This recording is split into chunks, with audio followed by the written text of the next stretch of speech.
has awoken. It's heard its master's call. But he was destroyed. Sauron was destroyed.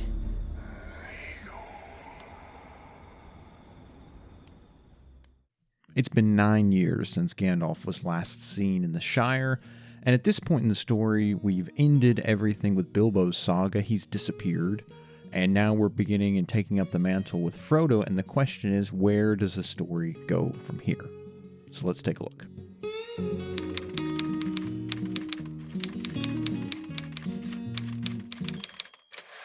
Chapter 2 focuses on dealing with the after effects of Bilbo's departure and bringing Frodo into the spotlight as the main character. We get a little bit of the side drama going on in the Shire, how folks disagree and dislike what Bilbo did, how everyone thought, his disappearing trick was very bad taste.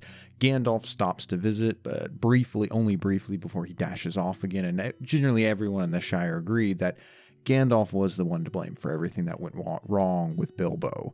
The years pass, Frodo grows more and more restless, kind of this wanderlust from there, taking long walks through the Shire, even going so far as the river, crossing the bridges, going into the queer folk area where the people are just a little bit strange.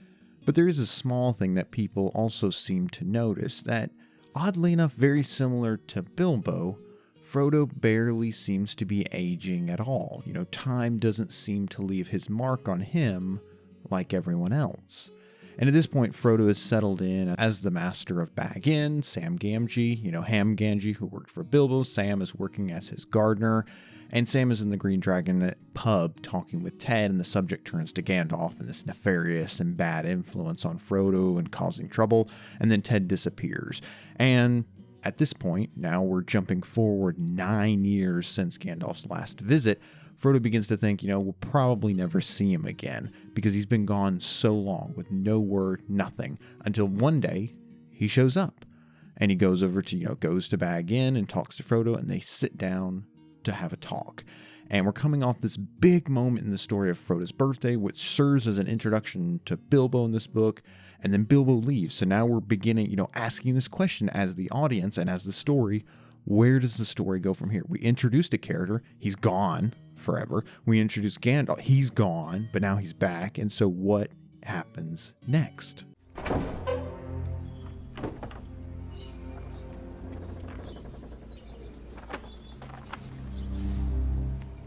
This entire chapter is structured around a talk between Gandalf and Frodo inside Bag Inn before the fire. And so the question for a story like this, we're in the stage where we're trying to convey a lot of information for the story at this point, because we still have fairly limited information.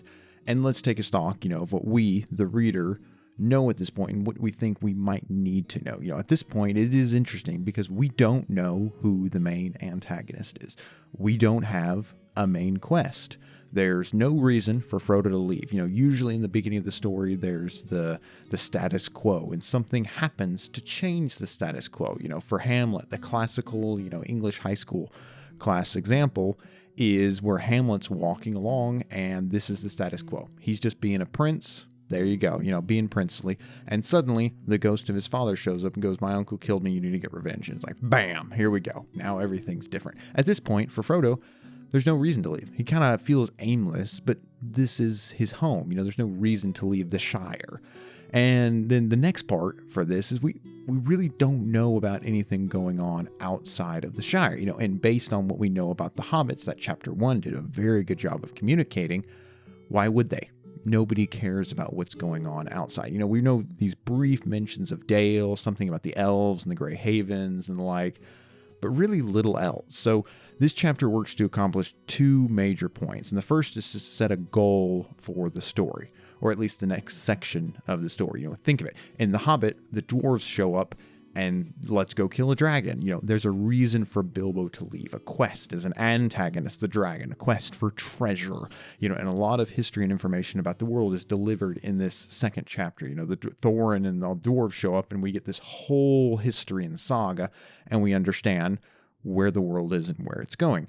This chapter is going to do largely the same thing. But let's remember the most important thing. Even with all this world building and exposition, it must be interesting. We had this big excitement for Bilbo's birthday, But now that's over, we also know so little about Frodo still. We don't really know a huge amount about him. The first chapter told us a bit about him, but most of the spotlight was on Bilbo, who's now, poof, gone.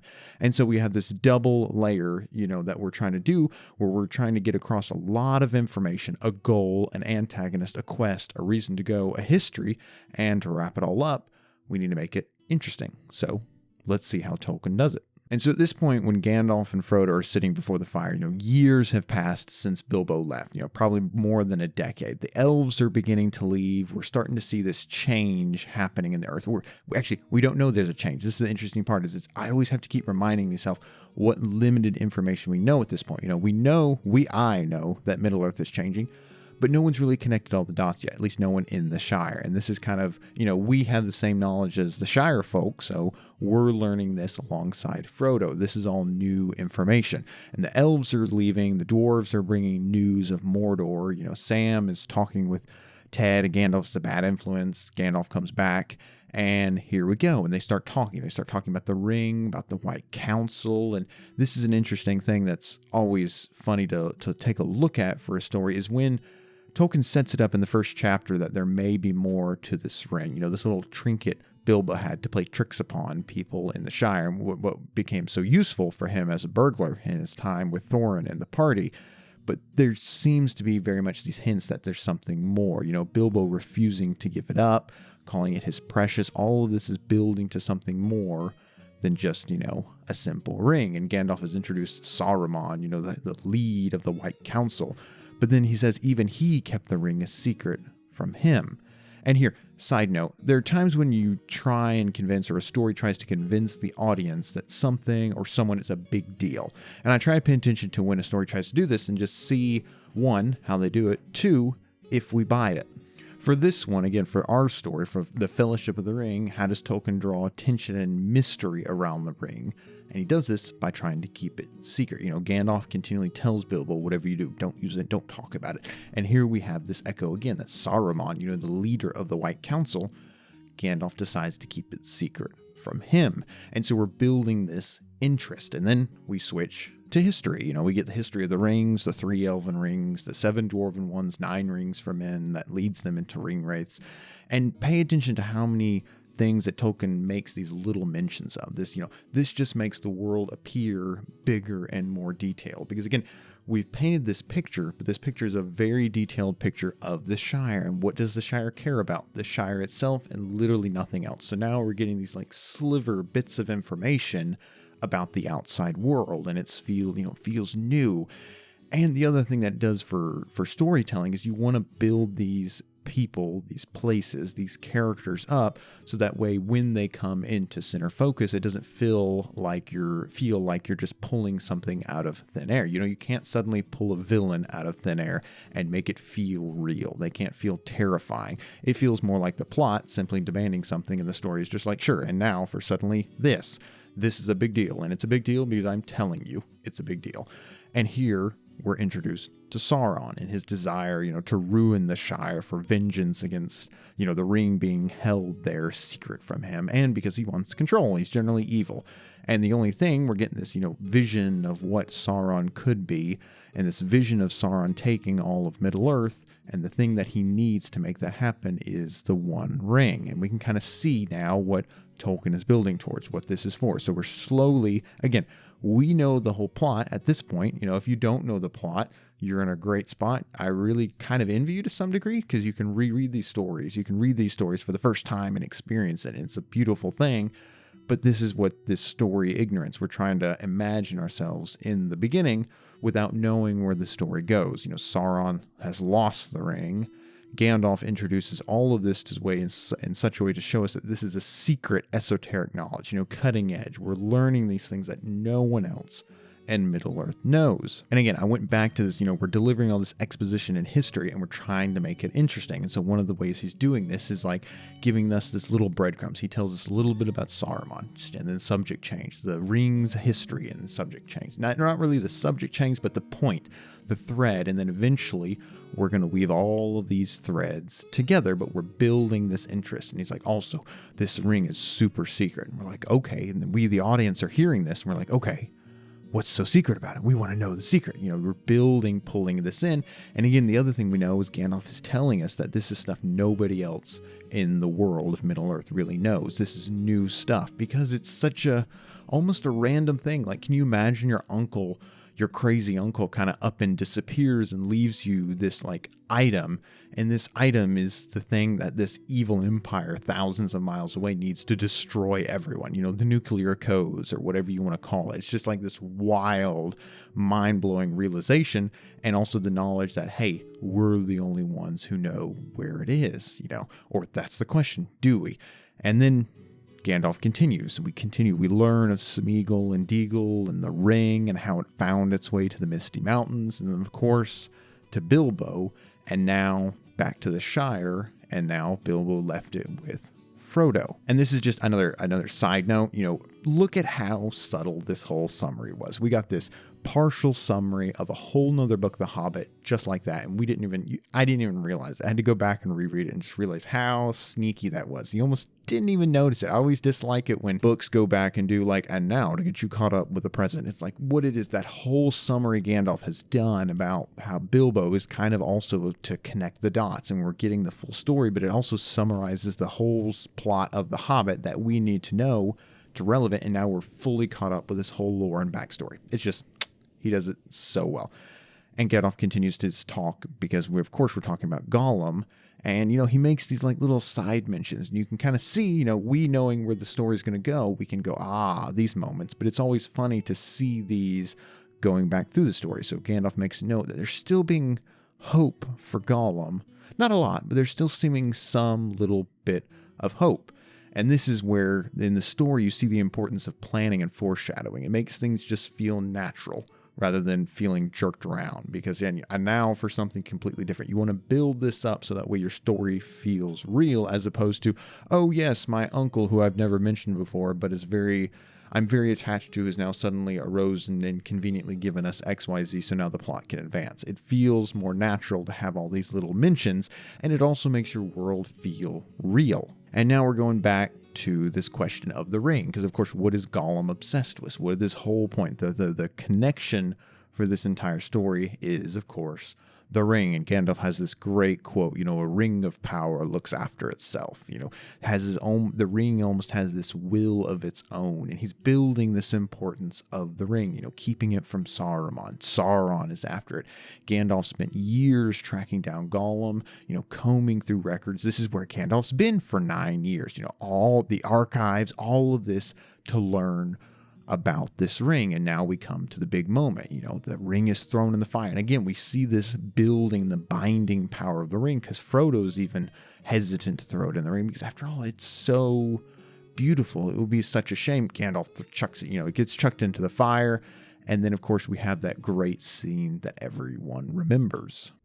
In the common tongue, it says, one ring to rule them all. One ring to fight them. One ring to bring them all, and in the darkness find them. And we're learning more about the story of Gollum, after we left off from The Hobbit and Gollum in the Misty Mountains, and the bowels of the Misty Mountain. We learn how Gandalf and this fellow named Aragorn, who, again, breadcrumbs, we're spreading this thing. It'd be interesting if we ran back into him again, but we need to introduce him in a way that makes it make sense. How does Gandalf know him? What did they spend time doing? Yada, yada. We're building this lore, this character lore, so that way if we need to pull this fellow named Aragorn, pull him up and bring him into the story, it feels natural. Gandalf and Aragorn go down tracking Gollum down, and we start to see, again, we're connecting all of these dots. Because you see, at this point, this is the information we've been given. Sauron is bad. He wants the ring. Gollum had the ring. He knows Bilbo. Bilbo gave the ring to Frodo, and Frodo is living in the same Shire that Bilbo lives at. And Gandalf continues the story telling about how they found Gollum and learned that Gollum knew where Bilbo lived. But then also Gollum made his way into Mordor and was captured by Sauron's men, his minions. And now Sauron knows the ring is in the Shire. And it's this big horrifying moment where Frodo realizes what this means. Again, all these little things are being tied together. And again, what's this question? This question for chapter 2, for where the story is going to go. Because at this point, remember, at the beginning I was talking about, we didn't know who the antagonist was. Bam. Now we do. Frodo had no reason to leave the Shire. Bam. Now we do. And we're building this pressure for Frodo. He needs to do something. He needs to do something. We haven't provided that answer yet. We haven't answered the question of the quest. What should we do about this? But we're building this, oh no, the greatest evil in the land, this evil empire and this force, Sauron, knows where the ring is, and he knows the Shire, and he knows Bilbo's name. And so Gandalf is introducing this. He's building this. He's warning Frodo, you need to go by a different name. You go by Mr. Underhill. You trust no one. Sauron's spies are everywhere, and they're hunting for it. They're hunting for this ring. And now what we've done is this Shire, this wonderful land, this wonderful place that we spent chapter 1 so much building up, has now completely changed. This Shire, the place that, why would you ever want to leave this idyllic, English countryside? Now everything's completely changed. Someone is going to be coming after Frodo. Somebody's going to be coming and hunting this. And they're building, and again, this is almost like a thriller beginning where you're sitting in the inside, telling the story about, Baba Yaga or some other monster is out there. And what is this monster after? This monster's after the ring, and Frodo has it in it knows. And again, we have this great thing, breadcrumbing, where the story sets all these little things. We have the ring, the secret ring that don't tell anyone about. We have Gollum, how is this connected? We have all of this. Gandalf has been gone, and all of this coming together. And it's like, how do we tie it together? And everything's beginning to get wrapped up right at the end of this chapter with this realization of what do we do in this building horror of what's after Frodo. And it's so well done. In the last one, Frodo says that the ring should be destroyed. And we get the beginnings of a quest. And we also see a decision that Frodo could make, potentially, that we might build towards down the road in Rivendell, for example. And we get this beginning of the quest, and Gandalf asks Frodo what he wants to do. And this is the part that I always find really interesting, that makes Gandalf such a unique character, is because Gandalf's asking Frodo what he wants to do. He doesn't tell him what he needs to do. He's just asking him. And this is all the morality, all the questions of fate also get really pulled up. And it's really in a really subtle way, because Frodo is just like, why me? Why me? Could it not have been someone else? And Gandalf is like, yes, it could have been. It could have been someone worse than you. As horrifying it is for you to have it, think if somebody else had come in possession of the ring. What would happen now? Would they have immediately succumbed and done something else evil, ultimately delivering it back to Sauron even sooner? And then what hope would we have? And again, it's all these questions, all this is doing it. Tolkien is building this in so well done. And this is in the second chapter. This is what we're building. We took this chapter 1, we have to introduce, we have to bring together, and we're getting to know Frodo a little bit more. We're getting these little snippets, but also we're getting this massive amount of information dumped on us about Middle-earth. And now we're getting this, and it's like, oh no, someone's after us. We need to leave. And this is where he leaves us. And it's such a good introduction that he does for the story. And I really appreciate all this little layerings that we've done throughout the whole thing. And one thing that I thought was actually interesting, I didn't realize until rereading through this, is like probably the reason why Sam is listening. And of course, at the end of this conversation, Gandalf reaches down, grabs Sam, and he's like, and Sam, you go with Frodo as a punishment for eavesdropping. But there's a good chance Sam was eavesdropping because he was worried about Gandalf's influence on Frodo. It's these little story moments. Because what happened? Where did we begin? Ted was talking with Sam about how nefarious Gandalf is making these, evil influences upon Bilbo, and now is doing the same on Frodo. And now we have a reason to go, a quest to go on. So, in the next chapter, we'll see where he delivers from here. The ring has awoken. It's heard its master's call. But he was destroyed. Sauron was destroyed.